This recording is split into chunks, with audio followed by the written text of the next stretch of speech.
Hello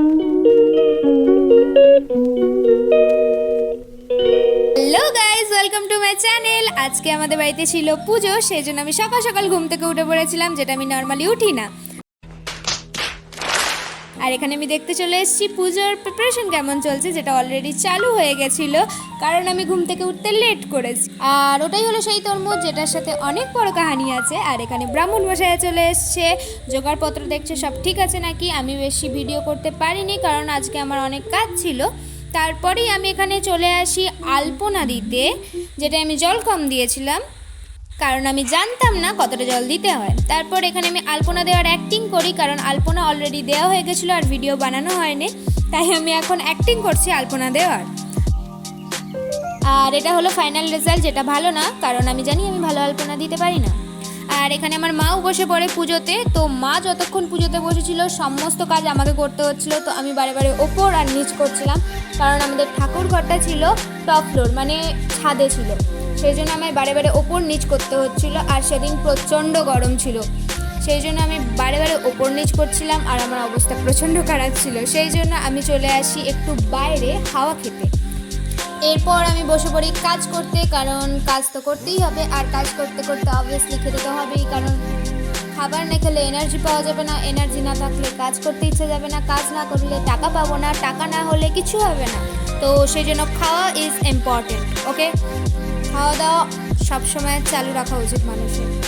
এরপরে এখানে আমি অবভিয়াসলি খাওয়া দেখতে চলে আসি, কি খাওয়া দাওয়ার হচ্ছে। এখানে হচ্ছিল লুচি, যেটা আমার অতটাও ভালো লাগে না, কারণ ওটা অনেক তেল থাকে। কিন্তু এরকম না যে কোনো খাবারকে আমি না বলি, সেই জন্য আমার লুচিও ভালো লাগে। এখানে লুচি হচ্ছিল গরম গরম, যেটা দেখে আমি আমার নিজের লোভ সামলাতে পারিনি, কিন্তু আমি ভাবলাম পুজো শেষ হয়ে যাওয়ার পরই খাবো, তবু আমার লুচিটা দেখে প্রচণ্ড খাওয়া দাওয়ার ইচ্ছা যাচ্ছে। আর এখানে হলো ডাল, যেটা হয়ে গেছে অলরেডি, আর হয়েছিল কুমড়োর তরকারি, যেটা আমি ভিডিও বানাইনি কারণ তখনও হয়নি। আর এটাকে দেখে আমি ছুটতে ছুটতে চলে যাই আশীর্বাদ নিতে, কারণ আমার জীবনে তো কিছু ভালো হচ্ছে না। আশীর্বাদ নিয়েই যদি কিছু ভালো হয়ে যায়, সেজন্য আমি বেশি বেশি করে আশীর্বাদ নিই, যাতে আমার জীবনে অনেক উন্নতি হয়, আমি অনেক উঁচুতে উঠতে পারি। তারপর আমি মাকেও বলি নিতে, কারণ আমার মায়ের উন্নতি হলে ইনডাইরেক্ট ওয়েতে আমারও হবে, সেই জন্য আমি মাকেও বলি।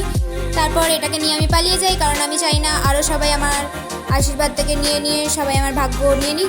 এরপর আমি এখানে পুজো দেখতে চলে আসি, কারণ যিনি ব্রাহ্মণ এসেছিলেন তিনি খুব ভালো পুজো করছিলেন, তো আমার তো দেখতে খুব ভালো লাগছিল। আমি বসে বসে এখানে পুজো দেখছিলাম কিছুক্ষণ পুজো দেখার পরে আমি এখানে চলে আসি ধুনো জ্বালাতে। আর এখানে খুব হাওয়া দিচ্ছিল, খুব সুন্দর লাগছিল আমাদের ছাদে হাওয়া খেতে। তারপরে এখানে চান জল দিতে চলে আসে আমার মা আমাকে, কারণ আমাদের পুজো এখানে শেষ হয়ে গেছিলো, এরপরে শুধু হোম বাকি ছিল। এখানে হোমের প্রিপারেশন চলছে। এরপরে আমাদের হোম চালু হয়ে গেল।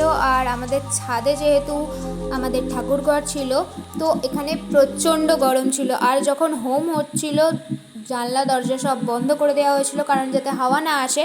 তো রুমটা এতটাই গরম ছিল, আমি বেশি ভিডিওই করতে পারিনি, কারণ আমি ঘরের মধ্যে ঢুকতেই পারছিলাম না, এতটা পরিমাণে গরম ছিল। এখানে হোম অনেকক্ষণ চলার পরে আমি লাস্টটুকু ভিডিও করেছি। এরপরে হোমের আশীর্বাদ নিতে বলেছিল আমাদের, তো আশীর্বাদ নিয়ে আমার ফেভারিট থিং ইজ খাবার। তো আমি চলে আসি খাবার খেতে, কারণ খাবারই হলো আমার মেন মোটিভ। তারপরে আমি এখানে খাওয়া দাওয়া শুরু করে দিই, কোনো দিকে না তাকিয়ে, কারণ আজকে আমি সারাদিন কিচ্ছু খাইনি, সেই জন্য আজকে তো কোনো কথা হবে না, শুধু খাওয়া হবে। তারপর আমি অনেকক্ষণ ধরে শুধু খেয়েই যাই। আমার খাবার ভিডিওটা এতটাই বড় হয়ে গেছিলো যে 2x 3x 7x স্পিডে দিয়েও সেটা এত লম্বা ভিডিও হয়ে যাচ্ছিলো, তো খাবার ভিডিওটা অনেকটাই কাট করতে হয়েছিল। পুরো ভিডিওটা যদি পোস্ট করা হতো ইউটিউব ক্র্যাশ করে যেত, সেই জন্য আমি ভিডিওটা অনেকটা কাট করে দিয়েছি, কারণ আজকে সারাদিন খাইনি, সেই জন্য আমি অনেকক্ষণ ধরে অনেকবার নিয়ে খাবার খেয়েছি। এখানে হোমের টিকা লাগানোর পরে আমরা চলে আসি প্রসাদ সাজাতে। প্রসাদ সব সাজিয়ে যারা পুজো দিয়েছিল তাদের সমস্ত বাটিতে আলাদা আলাদা প্রসাদ সাজিয়ে এখানে আমি নিজের প্রসাদ নিয়ে চলে আসি। আমি আমার সমস্ত প্রসাদ শেষ করি কাজ করে আমি এখানে চলে আসি একটা বান্ধবীর বাড়িতে প্রসাদ দিতে। তো এখানে ওদের নতুন বাড়ি হয়েছিল, আর এখানে একটা ছোট্ট পাড়া ছাদ ছিল যেটা খুবই সুন্দরভাবে সাজিয়েছিল গাছপালা দিয়ে। আমার তো প্রচণ্ড পছন্দ হয়েছিল, কারণ আমার গাছপালা খুব পছন্দ। আর ওখানে সানসেটও হচ্ছিল, যেটা দেখতে খুব সুন্দর লাগছিল।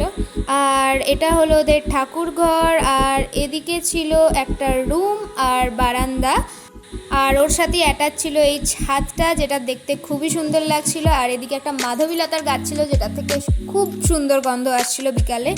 আর এখানে একটা পদ্ম গাছও আছে। এরপরে আমরা একটা আইসক্রিম খেয়ে আমাদের দিনটা শেষ করব। And thank you for watching. আর যদি ভিডিও ভালো লেগে থাকে, লাইক অ্যান্ড সাবস্ক্রাইব প্লিজ।